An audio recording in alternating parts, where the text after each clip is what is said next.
talk about how everyone starts getting arrested. So this part of the story, for me, I got to refer to paperwork because this, not everybody ain't going to admit to certain stuff. But what I do know is the little homies were with, they were all hanging out together around some broads. So somebody was talking about the case. And so what happened is someone in that environment called as a confidential informant and said they knew what happened. They knew who committed the crime.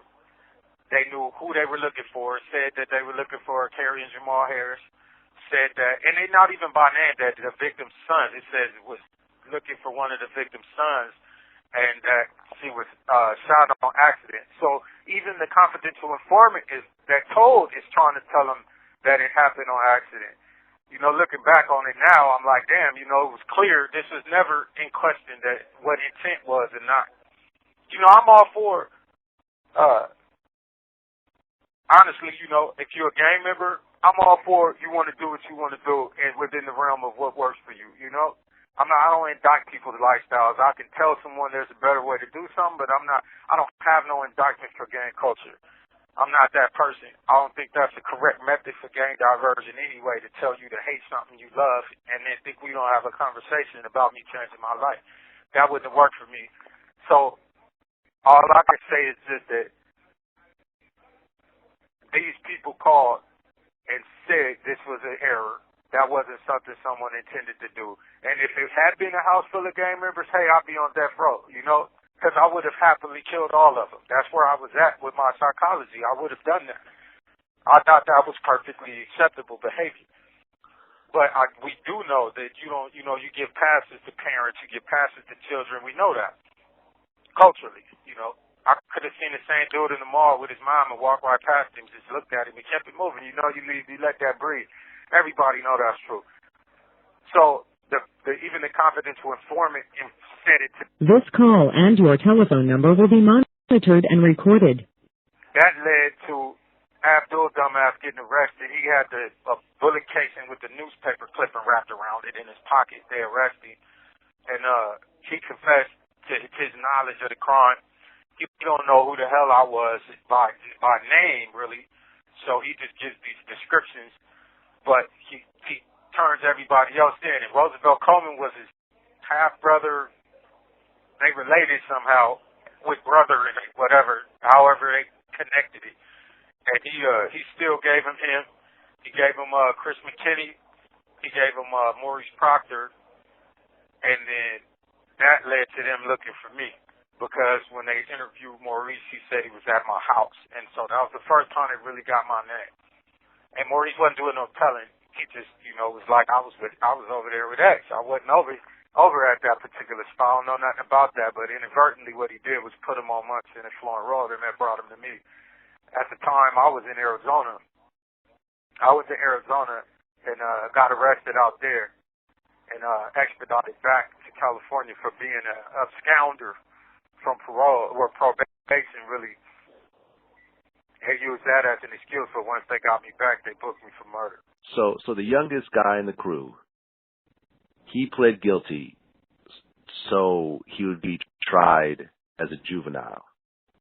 And then everybody else got tried as adults, and all the trials were separated. Each of you had a separate trial as opposed to being co-defendants, right? Each of us, no, there were two trials. So Roosevelt Coleman and Christopher McKinney had a trial together but separate juries. And then Maurice and I had a trial together and separate juries. So as these statements start getting made, there's information coming from sources that are detrimental to some of us individuals. So the lawyers fought about that. That's what the 4-year fight was about, mostly, the other business besides other technicalities. But so stuff that Chris confessed to the crime up until the point of kicking the door. And so when they say who had the guns and who fired the shots, in Chris's mind, Chris has been in YA, Chris been around, he knew not to answer those questions. He just knew it. And so he asked for a lawyer. And when they kept questioning him anyway, but so he stopped talking at the point where they started asking him stuff that was a little too deep for him, right? But what he did say was detrimental for us, so we requested a severance to a separate trial. And then Roosevelt told a story, he responded like a child and tried to explain his way out of trouble like he would for why didn't you take the trash out. That's the truth. And so he told a story that requires separation from other people. And so me and Maurice have our separate trial. Now, Maurice tells a story that involves Honore Brown and I'm at his house, or I was with X. And so you got it where we're saying conflicting things. Our positions are conflicting. And that was the point of the separate jury. My jury can't hear his statement as being admitted against him, right? And then if he testifies, my jury doesn't get to hear that testimony because it's detrimental to me. So your trial begins, and your album was already released by that time? Psychoactive? Yeah, shit. By then, we did Exorcist. I'm 500-something thousand copies in the Exorcist by the time trial starts. Okay, so your first album was out, your second album was out, but your first album becomes evidence in the actual trial. The cover photo shows X-Rated holding a gun to his own head, taken weeks before the Harris murder. This gun is similar to the types used in the Harris shooting, guns detectives cannot find. Sacramento County DA officials may subpoena the record company for the unreleased recording. Yeah, it's loose, man. It was media. The media was doing that every night, X-rated, quoting songs. But you go to court, to his credit, the judge wasn't going for that, man. So if you have one experience in the room, but you go watch TV and you have a different experience, they sold the story. They TMC'd me, you know what I mean? But in the courtroom, the judge didn't allow them to play a song. He let them, they read the track listing. And it was like as a statement of my psychology was how they tried to do it. And they used the album for conjecture that was the murder weapon. Because they didn't find a murder weapon. There was no way to ever say it was. Nobody said it was. So they really just used it to say, see, here he is holding a gun. Right, because on the cover, it has you pointing a gun to your head, and they're trying to say that this was the same type of gun that was used in the murder. Right. Which is But they never found the actual murder weapon. They never found the gun. When you look at the track listing of Psychoactive, the songs are The Murder, Still Shooting, Crazy Than a Motherfuck, Fucking with a Psycho, Bitch Killer, Everybody Killer, Shoot You in a Minute.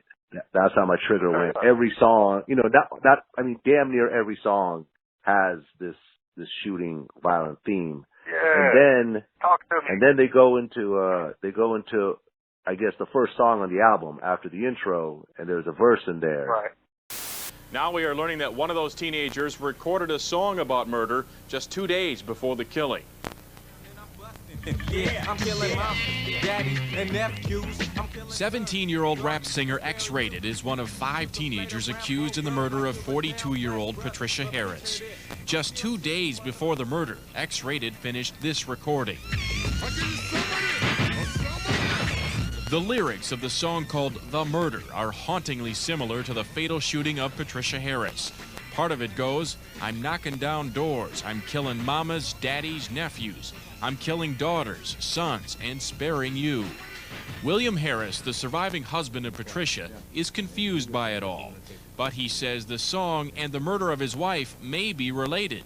So I guess the prosecutor took the line about kicking down doors and killing the mamas as almost a preface to what happened in the incident. Is that correct? In the build-up to the trial, they tried to do that, but they never got to really give that to the jury. They used the media to give it to the jury, but the judge never allowed them to give it to the jury. And here, did you know the worst kept secret about Still Shooting? That entire song is about jacking. The whole song's about jacking. But they don't, at the time, hip-hop was in this particular iteration of hip-hop was in its infancy. So you say, what is it, nigga and nigga hit you, wanna trip, nigga trip. Fuck a full gun if you got an empty clip. Brother Lynch, I'm a blast X. Where the bullet land? In that ass. These niggas ain't shit.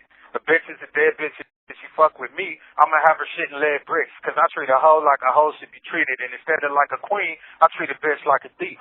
I'll have a bitch terrified thinking I'm a loony. She'll be setting up her folks so I could jack them for their children. Kicking down doors. So who in the Harris residence set up their folks so we could come jack them for their children? You know, it's that simple. It's like people do with Bible verses. You know, I'm going to pick this piece of Matthew and this piece of Genesis and tell you to go blow yourself up in the mouth. You know what I mean? But the truth is that when you read the whole thing, that ain't what that say to do. Setting up her folks so I could jack them for their jewelry. Didn't happen in my car. Kicking down doors, waving gas, fucker, discussing. All I want is money. There was no robbery in my car. If there ain't none, then I'm busting. I'm killing mamas. I'm killing daddies. Didn't happen. I'm killing nephews. Didn't happen. I'm killing sons. Didn't happen. Right? And I'm sparing you. So you could play, it's stupid. And then you could play the Rambo role like you a down black brother. Last bar, but picture this and still shoot motherfuckers. And it go into a jacket. It's the whole song's about jacking. The entire song. Verse 1, verse 2, verse 3, the common theme is I'm Agent 00 Deuce 4. Nobody knows who I am. I'm running around jacking people. The first verse is many trucks. It's Dayton's. If your Dayton's got a little more shine than the ones I got, I'm going to get my 9 and your shit is mine. You hella bold if you reach for your gat because I'm put a hole in your ass and it's like that. I mean, the whole thing is about taking people's shit. This is actually the first time that's a hip-hop album is actually being used to convict someone in a court of law. This has never happened before. Indeed. Yeah, I found a backward-ass way to make hip-hop history. But, you know, the truth is they manufactured that opportunity because the culture was being indicted. You know, Tipper Gore, why did we have parental advisory stickers? Why did Uncle Luke have to make Band in the USA? Why did the Ghetto Boys have to make We Can't Be Stopped? Why did Interscope have to take Ice-T's album? What happened with Time Warner versus a Body Count? Like, people forgetting the time period for our culture. And I think I was easy. I was the easy target because I wasn't available to defend myself, and then because I was operating under a different code of ethics.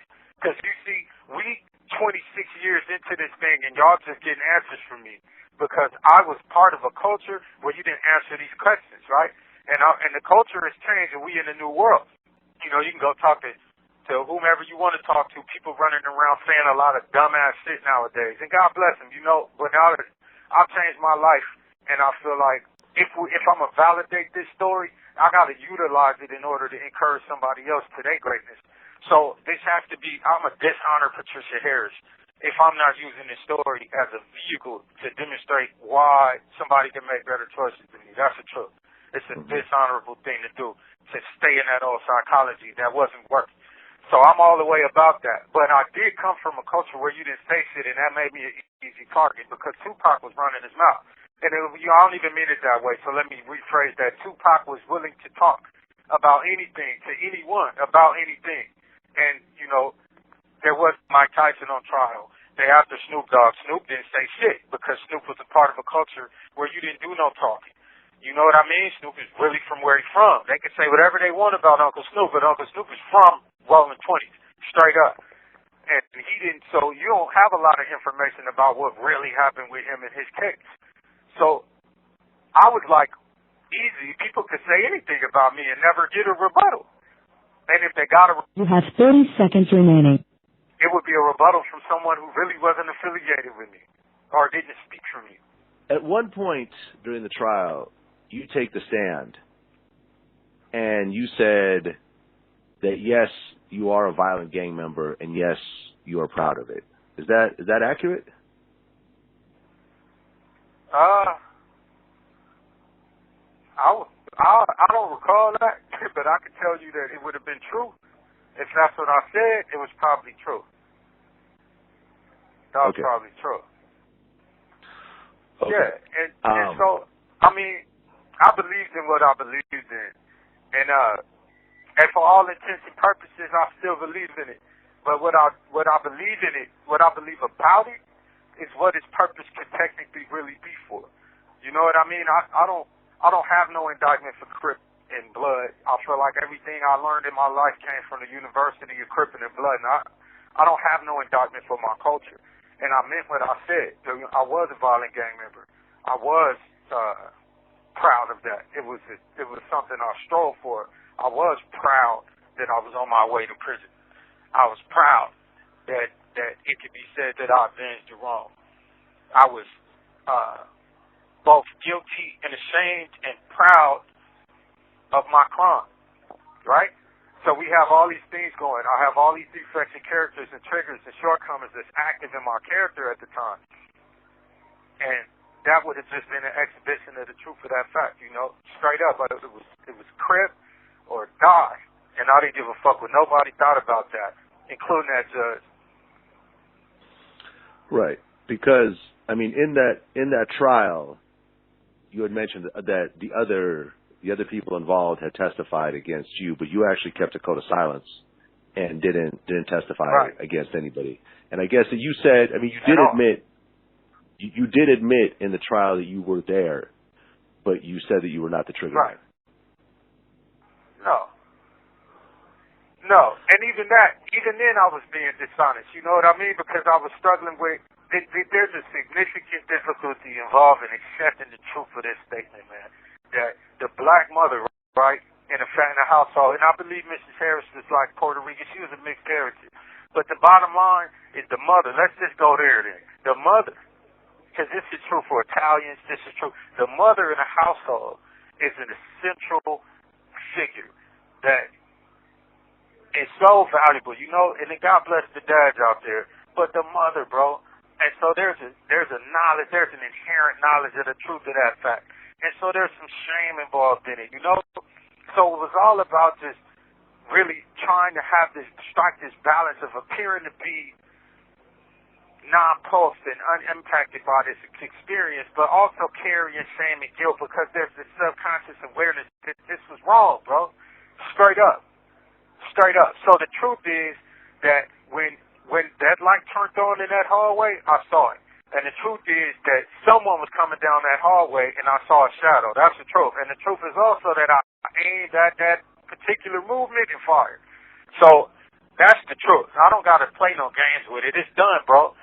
You know what I mean? This is already over with in terms of trying to go through a trials and appeals. All that shit is garbage. There ain't no way through this experience but with some honesty on behalf of my own experience. So I can't speak for nobody else's experience or put another person in a circumstance because, like I said, you can't find a motherfucker doing time in the pen because X put him there. There ain't a motherfucker in a county jail because X put him there. They ain't got a motherfucker in the hole right now because X put him there. That ain't attached to me. And they can try to manufacture it, but that truth has always been 100, right? So I can speak for me. I fired the shot, and I fired the shot on purpose, bro. But I didn't know who was coming down the hall. It was a body movement. Because if you kicked my door down, it was going to be a house full of gang members, bro. And you was going to get shot at when you walked through the door. And that's the psychology I had when I walked in that door, was that it's a hail of bullets coming at me, right? So I went to the floor and aimed upward. When the door opened and when the shadow came, when the light penetrated and the person bit the corner, I fired. So now what we know forensically is that shot went in the wall. So my shot hit the wall, and we were able to demonstrate that. And that's not something that I'm proud of, but I'm actually glad it didn't hit her, right? Because I was trying to... This call and your telephone number will be monitored and recorded. It could have been me, my mom, my aunt, anybody walking around that corner. Jesus Christ, I would have fired that shot, bro. And that's the truth, because I was psychologically married to the idea that that's how you get out. And that goes back to the track listing. So we could say, okay, the ghetto boys, like I said, we can't be stopped. Grip it on that other level. NWA niggas for life. To kill a hooker. Like, listen to that. That's what I was doing. So I'm not that abnormal for my culture, really. The one significant difference is really that we was just blatantly gangbanging and everybody else wasn't doing that at that level. You had the True Blues and all of that banging on wax, but you didn't have nobody who was like not a novelty act, but was actually representing himself as a gang member. I was the first of my kind in that regard. I really believed in that shit. And I brought that in that house with me too, and I brought that to that trial with me. And in its way, I bring that to this chair right now. We talking about behaviors can be altered. I don't have to, my psychological lens that I view life through is my lens, but what we're talking about is what decisions do I make and based on what impulses, what information, what education.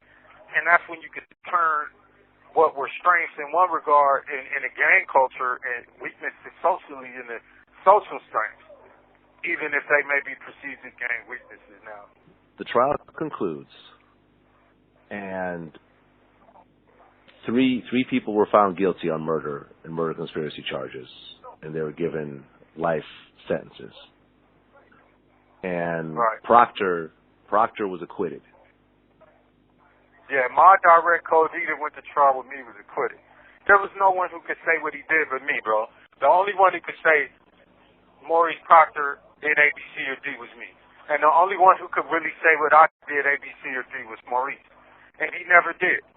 You know, Maurice never said, I laid on the ground and fired that shot. And I never said Maurice fired the shot. Because, like I said, Chris only took him to the door. Chris got him, I kicked the door. Who had the guns? Chris say, I want a lawyer, because that's too deep. And I love him. I love Chris McKinney and what he's trying to do with his life. That's my bro. And we survived this experience together to this point. And so I don't have no venom toward him, only for the sake of the truth. And so there was no one else who really could have told that part of the game who was available to do it. Meaning Abdul didn't know. Let's say it that way. Abdul didn't know who fired what shots, who even had guns. He couldn't see that part because he didn't go in the house. So it would have had to be me or Maurice in our trial to say one or the other did it, and we just did not do that. How old were you when you were given that sentence? 21. Like a week after my 21st birthday, they gave me 31 years of life in prison. I mean, how did you feel as a 21-year-old hearing that life sentence? Man, let me tell you something about feelings. Like, if I had some, bro, they needed to be located. Like, I don't know where they may have been. Because that was a foregone conclusion, bro. You know, I knew they was going to convict me. And I knew it didn't matter what I did. Should I have gotten first degree premeditated murder? Did nobody premeditate to go over there to kill Patricia Harris? You know what? Did we premeditate if we premeditated something? But did I go over there to kill somebody? Fuck yeah, bro. Like, so that's in the back of your mind too. So what I felt was, let's go. On my mama. That's what I felt. I felt like I'm doing burpees, dips, pull-ups, dips, push-ups, and whoever wanted gonna get it. That's what my feeling, period. I felt like learning how to make a knife. That's what I felt like. I felt like Arnold Schwarzenegger in The Terminator on my mama. I felt like I'm going to the pen and it's cracking. I'm X-rated, and everybody know I'm coming. Fuck these niggas. On my mama, that's how I felt. And that's what I did. I went and walked every main line they put me on. Level 4 with 88 points off the bus and went wherever they wanted. New Folsom, where you want me to go. My first two choices was New Folsom and Pelican Bay. When I got the reception, and they talking about, because they evaluated me for CYA, said I didn't fit that population and that my popularity was a problem. The way the kids were responding to me when I went to my vow. So they like I was too sophisticated for the YA environment, but may cause less disruption if they put me in a prison setting, right? So I go to this counselor, and they say, okay, your choices are New Folsom or Pelican Bay State Prison. And what I laughed, because I thought, man, these people don't give a fuck about me, man.